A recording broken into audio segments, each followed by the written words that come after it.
The starship New Sol drifted silently through the dead space around the Vorthok homeworld. Commander Ginwu Park pressed his face against the observation window, staring at the lifeless planet below. The surface was covered in red dust that had once been cities, civilizations, and billions of living beings. "Sir, the away team has returned," reported Lieutenant So-Young Kim from her station. Her voice was shaky, which was unusual for the normally calm communications officer. Jin-Wu turned from the window and walked to the cargo bay where the exploration team was waiting. Captain Dahi Lee stood next to a metal container that seemed to glow with a strange red light. Her hands were trembling slightly as she held a data pad. "What did you find down there?" Jinwoo asked. Dahi looked up at him with hollow eyes. "Hell," she whispered. "We found hell." The container held dozens of crystal data storage devices, each one stained with what looked like dried blood. The Vorthok had been extinct for over 1,000 years, but their final gift to the galaxy was about to change everything humanity thought they knew about galactic civilization. Dr. Minho Lee, the ship's xenolinguist, had been working day and night to decode the alien writing. His translation programs had finally broken through the complex symbols, and what they revealed made everyone on the ship feel sick. "These aren't historical records," Dr. Lee explained to the senior staff. "These are instruction manuals." The Vorthok were keeping detailed notes on how to rule through terror. Ginwoo picked up one of the crystal devices, even through his gloves.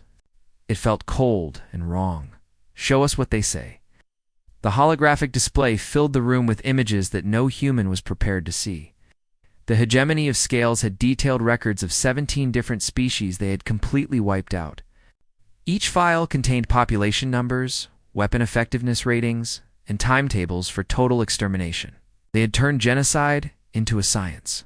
"Look at this, Da," he pointed to another section of data. The Crystal Collective didn't just enslave people. It performed brain surgery on entire populations. It removed the parts of their minds that could feel love, hope, or rebellion. They created perfect slaves by destroying what made them alive. The worst files belonged to the Iron Sovereignty. They had detailed plans for bombing civilian cities from space. The records showed children's hospitals, schools, and refugee camps marked as priority targets. They had calculated exactly how much terror was needed to make a population surrender completely. "Admiral Hyunsu Choi needs to see this immediately," Jinwoo said. His voice was barely above a whisper. When Admiral Choi arrived in the cargo bay an hour later, he was a different man than the one who had left. The weight of what they had discovered seemed to age him 10 years in the span of reading a single file. "How many species?" he asked quietly. "Over 300 confirmed extinct," Dr. Lee replied. "But that's just from the files we've translated so far. There are thousands more crystals." Admiral Choi sat down heavily in a nearby chair. "The Galactic Council, they know about this," wasn't a question. The evidence was clear. The current galactic government wasn't just aware of these atrocities. They had learned from them.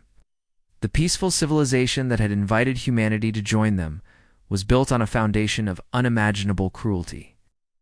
Sor So-Young's voice came over the COM system, receiving a priority message from Central Station. "The Galactic Council is requesting our immediate presence. They say it's time for humanity's formal integration ceremony." Ginwoo felt his stomach drop. The integration ceremony was when new species were given their choice of how to rule their territory. He had thought it was a diplomatic formality. Now he realized it was something far more sinister. "They're going to ask us to choose," Admiral Choi said, staring at the blood-stained crystals. "Choose which method of control we want to use on weaker species. Choose how we want to write our own chapter in this book of horrors." The room fell silent, except for the hum of the ship's engines. Outside the viewport, the dead Vorthok world continued its eternal orbit around a dying star. Somewhere in the darkness of space, billions of enslaved beings waited for someone to break the cycle of fear that had ruled the galaxy for 10,000 years. "Captain," Dahi broke the silence. "What do we tell them?" Admiral Choi stood up slowly and looked at each member of his crew. These were good people who had volunteered to represent humanity among the stars. They had expected to find wonder and friendship in the galaxy. Instead, They had found a nightmare that called itself civilization. "We tell them the truth," Admiral Choi said finally. "We tell them that humanity chooses a different path."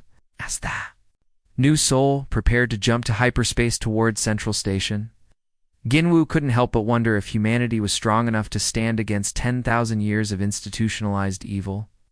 The Crimson Archives had shown them the true cost of galactic peace. Soon, they would learn if Earth was willing to pay a different price for justice. The stars stretched into lines as the ship entered hyperspace, carrying humanity toward its greatest moral test. The council chamber was enormous, bigger than any building Jinwoo had ever seen on Earth.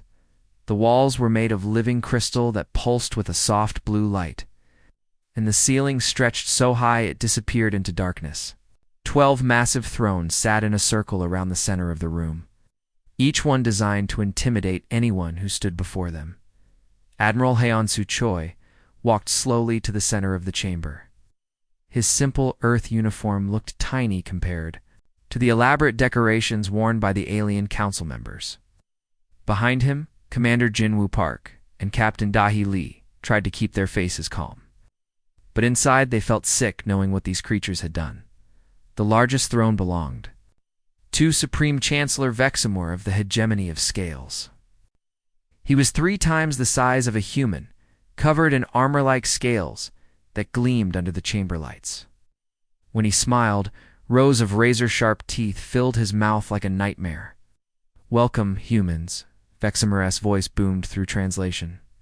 "Speakers, you have studied our archives. You understand how we have maintained peace for 10,000 years? Now comes the moment of choice." Holographic displays appeared around Admiral Choi, showing different weapons and control systems. One screen showed orbital bombardment platforms that could destroy entire cities from space. Another displayed neural control devices that could be implanted in people's brains to make them obedient slaves. A third showed genetic modification chambers that could change prisoners into whatever their masters wanted. "Choose your method," said Counselor Ithic of the Crystal Collective, her voice like breaking glass. "Will you rule through fear of death, through control of the mind, through modification of the body? All paths lead to the same destination, order." The other council members leaned forward in their thrones, eager to see which form of cruelty humanity would embrace, while some had betting pools running on what Earth would choose. The Iron Sovereignty's representative was certain humans would pick orbital bombardment. It was efficient and required minimal resources. Admiral Choi stood in silence for a long moment, looking at each display. Jinwoo could see his hands shaking slightly, but his voice was steady when he finally spoke. "I have a question first," Admiral Choi said. Vexamor's laugh sounded like grinding metal. "Ask, young species. We are patient teachers. Did any of you ever ask the people you conquered if they wanted to be conquered?" The chamber fell completely silent. Several council members looked confused, as if they had never heard such a strange question before. "Did you ask the Zelrani children if they wanted to be slaves before you put control chips in their heads?" Admiral Choi continued. "Did you ask the Catheni if they wanted their planet bombed before you destroyed their cities? What does it matter what they wanted?" Vexamor replied, his voice filled with contempt. "They were weak, we were strong. That is the natural order." Admiral Choi reached into his uniform and pulled out a small recording device. He activated it, and suddenly the chamber filled with sounds that made everyone freeze. Children were crying. Adults were screaming. Voices were begging for mercy in dozens of different alien languages. "These are the voices from your archives," Admiral Choi said, his voice cutting through the audio. "The sounds your people recorded while they were committing genocide." The last words of billions of innocent beings. Some of the council members shifted uncomfortably on their thrones. Few had never actually heard the sounds their armies made during conquest. They had only seen the neat statistics and casualty reports. "You call this civilization?" Admiral Choi's voice grew stronger. "You call this peace? What you have built is not order. It is organized evil on a scale that defies imagination." Recordings continued to play. Somewhere in the audio, a mother was singing a lullaby to her child as bombs fell around them. Somewhere else, an old man was reciting what sounded like a prayer in a language that no longer existed. Earth rejects your entire system, Admiral Choi declared. We will not choose a method of oppression because we refuse to become oppressors. We will not choose how to rule through fear because we believe leadership should come from hope. Vexamor stood up from his throne, his massive form casting a shadow over the human delegation. Foolish child species. Without fear, there is chaos. Without dominance, there is weakness. You will learn this truth when your enemies crush you like insects. We choose to be crushed rather than become crushers, Admiral Choi replied. We choose to be weak rather than make others weaker. We choose chaos over cruelty. The human delegation turned and walked toward the chamber exit. Behind them, the recordings of 10,000 years of suffering continued to echo off the crystal walls. For the first time in galactic history, the voices of the victims were being heard in the halls of power. This is not over, Vexamor roared. Cannot survive in this galaxy without choosing strength. Admiral Choi paused at the doorway and looked back one final time. You're right about one thing, we will choose strength, but our strength will come from protecting the innocent, not destroying them. As the humans left Central Station, word of their defiance spread across the galaxy's hidden communication networks. In slave camps and prison worlds, in the dark corners where the oppressed huddled together, a whisper began to grow. The humans said no. Captain Sung-Ho Kim turned off the ship's main engines and let the Gwangju drift between two massive asteroids. The rocky chunks of metal and ice provided perfect cover from the hegemony patrol ships that circled the system every 6 hours. Below them, the planet Kepler-4. 4 to be looked dead and empty, exactly like the official council records claimed. Captain, I'm picking up heat signatures from underground, whispered Navigator Yoon Ji-han, keeping her voice low even though they were alone. In space? Lots of them. Maybe 3 million life forms. Sung-Ho nodded grimly. 3 million Andraki refugees hiding in caves, survivors of the latest hegemony cleansing operation. The scalded aliens had decided the Andraki were genetically impure, and marked them all for extermination. Most had died in the first wave of attacks, but these survivors had somehow escaped to this forgotten world. Send the signal. Sung-Ho ordered .eu unji, activated a special transmitter that broadcast on frequencies the resistance networks used. The message was simple but dangerous. Any alien caught using these frequencies was tortured to death by Council forces. Minutes passed in silence. Then a weak transmission came back from the planet's surface. Are you real? The voice was barely a whisper, speaking in broken Standard Galactic. Are you the humans? The ones who said no to the Council? Ow. Felt his heart break a little. Even here, hiding in caves on a dead world, word had spread about Earth's rejection of the Council's authority. This is Captain Kim of the Earth vessel Gwangju, he replied. We're here to help. What happened next was like nothing the galaxy had ever seen before. Over the next 12 hours, more human ships appeared in the system. Not warships or conquest fleets, but cargo haulers, medical vessels, and converted passenger transports. The Busan arrived carrying food and medical supplies. The Jeju brought portable shelters and water purification systems. The Daegu was packed with teachers and counselors. Dr. Minho Lee was the first human to set foot in the underground caves where the Andraki had been hiding. The sight that greeted him made him want to cry. Thousands of aliens huddled together in the darkness, many wounded, all starving. Children with large compound eyes stared at him with a mixture of hope and terror. Please don't hurt us, an elderly Andraki whispered, pulling smaller ones behind her protective arms. We have nothing left to take. Dr. Lee knelt down slowly and opened his medical kit. I'm a doctor, he said gently. I'm here to help heal your injuries. The old Andraki stared at him in confusion. Help us, but ... what do you want in return? Nothing, Dr. Lee replied, beginning to treat a child's infected wound. We help because it's right. Ow.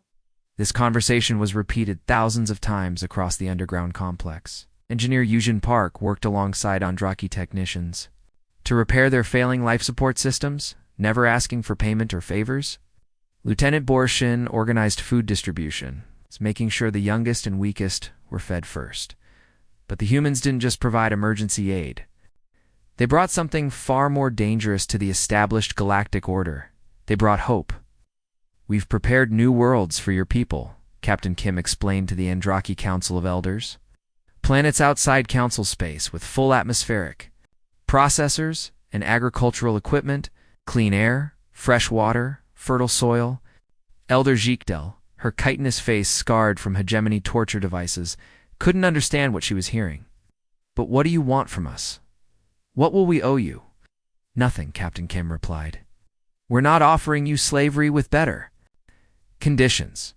We're offering you freedom, partnership, alliance between equals." "Equals?" Another elder laughed bitterly.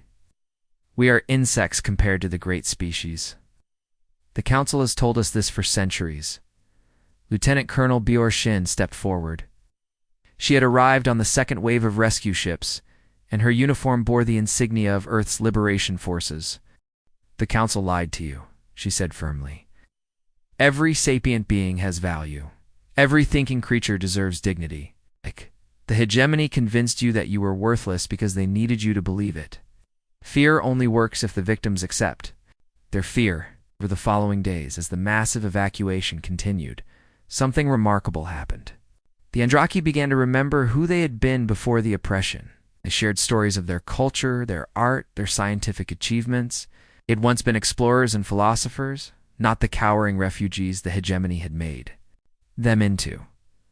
"We had cities that floated in the clouds," a young Andraki named Keshley told Engineer Park as they worked together to repair a water recycler. "We wrote poetry that could make the stars weep. Before the hegemony came, we were ...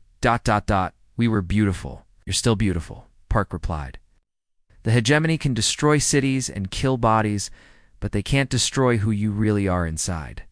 As the last transport ships loaded, the final groups of refugees, Elder Jiktel approached Captain Kim one final time. "What you have done here will spread," she said quietly. "Other oppressed worlds will hear about this. They will know that someone finally stood up to the council." "That's exactly what we're hoping for," Captain Kim replied. "Will you help us spread the word?" Elder's compound eyes glittered with something that hadn't been there before: determination. "The message will go out on every frequency, to every hidden world, every slave camp, every prison planet," she promised. "We will tell them. The humans remember what the council forgot. Every life has value." As the rescue fleet departed with 3 million free Andraki, the galaxy's underground networks began to buzz with activity. The impossible had happened. Someone had challenged the natural order and won. Admiral Taeho Jung stood on the bridge of his flagship Incheon, watching the tactical display with growing dread. 300 Council warships had just emerged from hyperspace at the edge of the Proxima Nexus system. His own Liberation fleet had only 80 ships, most of them converted cargo vessels and outdated Earth patrol boats. "Sir, we're completely outnumbered," reported Captain Jae-hun Ko from the communications station. His voice was steady, but everyone could hear the fear underneath.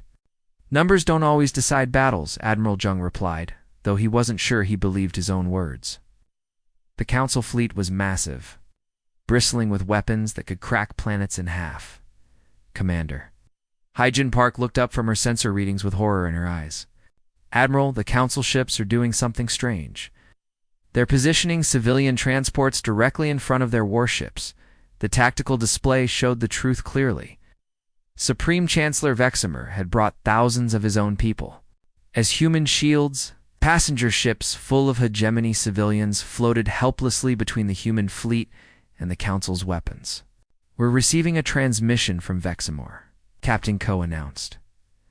The massive alien-scaled face appeared on the main screen, his razor teeth gleaming in what might have been a smile.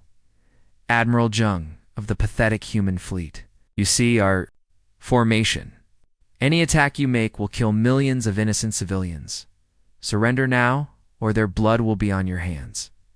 Admiral Jung stared at the display showing thousands of civilian ships. Men, women, and children who had nothing to do with this war were being used as living armor by their own government. Sir, what are your orders? Commander Park asked quietly. This was the test. This was the moment that would define what humanity really stood for. Would they fire through innocent people to win the battle? Would they become the very thing they were fighting against? Signal all ships, Admiral Jung commanded. Implement protocol dignity. We find another way. What happened next had never been attempted in galactic military history. Human ships began making precision micro-jumps, appearing and disappearing in bursts of light as they repositioned around the Council fleet. Each jump was calculated to avoid civilian ships while finding firing angles on military targets. The Soul materialized directly behind a hegemony cruiser and fired targeted shots at its weapon systems, disabling them without destroying the ship. The Busan used electronic warfare to shut down an entire squadron of Iron Sovereignty fighters. The Daegu deployed rescue pods to evacuate civilians from damaged transports. They're not firing at the civilian ships, Captain Ko reported with amazement. The humans are actually doing it. They're fighting around the hostages. But Admiral Jung's tactical genius came at a cost. Human ships had to expose themselves to return fire while protecting civilians. The converted cargo hauler Gwangju took a direct hit while shielding an evacuation transport. The patrol boat Jeju was destroyed while jamming Council targeting systems to save a group of refugee ships. Admiral Commander Park shouted over the sound of explosions. Something's happening to the Council fleet. On the tactical display, something unprecedented was occurring. Council ships were turning their weapons on each other. The enslaved crews that the various empires forced to serve in their fleets were rising up against their masters. This is Commander Zichtel of the vessel formerly known as Dominion, came a transmission on the emergency frequencies. We are Zelrani, forced to serve the Iron Sovereignty as slaves. No more. We stand with the humans. We stand with those who protect the innocent. Across the battlefield, the same scene played out on dozens of ships. The Kethany, dismissed by the Council as primitive, revealed sophisticated hacking abilities that shut down entire squadrons of enemy vessels. The Andraki refugees that Earth had rescued months earlier were serving as technical crews. They turned their ships' weapons against their former oppressors. Sir, the Council formation is collapsing, Captain Ko reported. Half their fleet is in mutiny, and the other half is trying to retreat. Admiral Jung watched as Supreme Chancellor Veximer's flagship tried to flee through a civilian space station. Without hesitation, the human ships moved to block the escape route, taking heavy fire to protect the non-combatants. Let him go, Admiral, Jung ordered when his weapons officer asked for permission to fire on Veximer's ship. We don't fire on vessels using civilians as shields. That's what makes us different from them. The battle ended not with the total destruction that characterized Council victories, but with mass surrenders. Enemy crews who had been forced to fight were offered medical treatment and safe passage home. Damaged ships were given repair assistance, regardless of which side they had fought on. Commander Zichtel, the former slave who had led the Zelrani mutiny, requested permission to come aboard the Incheon. When she met Admiral Jung in person, her first words were simple but powerful. You showed us something we thought was impossible, she said. You showed us that victory doesn't require becoming monsters. That strength can come from protecting others instead of destroying them. Admiral Jung looked out at the aftermath of the battle. Council ships were surrendering peacefully. Former slaves were helping to rescue their former masters from damaged vessels. Medical ships from both sides worked together to treat the wounded. This is just the beginning, he told Commander Zichtel. The real war isn't between fleets. It's between two ideas of what civilization should be. As news of the battle spread across the galaxy, oppressed populations everywhere began to believe in something they had never dared hope for before, that the strong could choose to protect the weak instead of exploiting them. The new council chamber looked nothing like the terrifying throne room where humanity had first been offered their choice of cruelties. Gone were the massive, intimidating seats and crystal walls that pulsed with cold light. Instead, simple wooden chairs arranged in a circle filled the space. With large windows that let in natural sunlight from the station's artificial star, Judge Advocate General Myung-han stood in the center of the circle, holding a datapad that contained charges against the former galactic rulers. Around her sat representatives from over 200 species, many of whom had been considered extinct by the old council records. The defendant, Supreme Chancellor Vexamore, stands accused of genocide against 47 species, enslavement of entire star systems, and the systematic torture of billions of sapient beings, Judge Han read in a clear, steady voice. Vexamore sat in a simple metal chair, his elaborate armor replaced with plain prison clothes. Energy restraints kept his massive, clawed hands bound, but his eyes still burned with hatred as he glared at his accusers. How does the defendant respond to these charges? Asked Chief Justice Dong-Woo Kim, a former Earth diplomat who now served as the galaxy's first democratically elected leader. I maintained order, Vexamore roared, his voice echoing off the chamber walls. I brought peace too, chaos. You weak-minded fools have no idea what you're destroying. In the gallery behind him sat thousands of beings who had survived his order.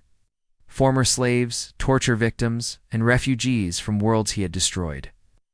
They watched silently as their tormentor faced justice for the first time in galactic history. Dr. Minho Lee stood up from his seat among the witnesses.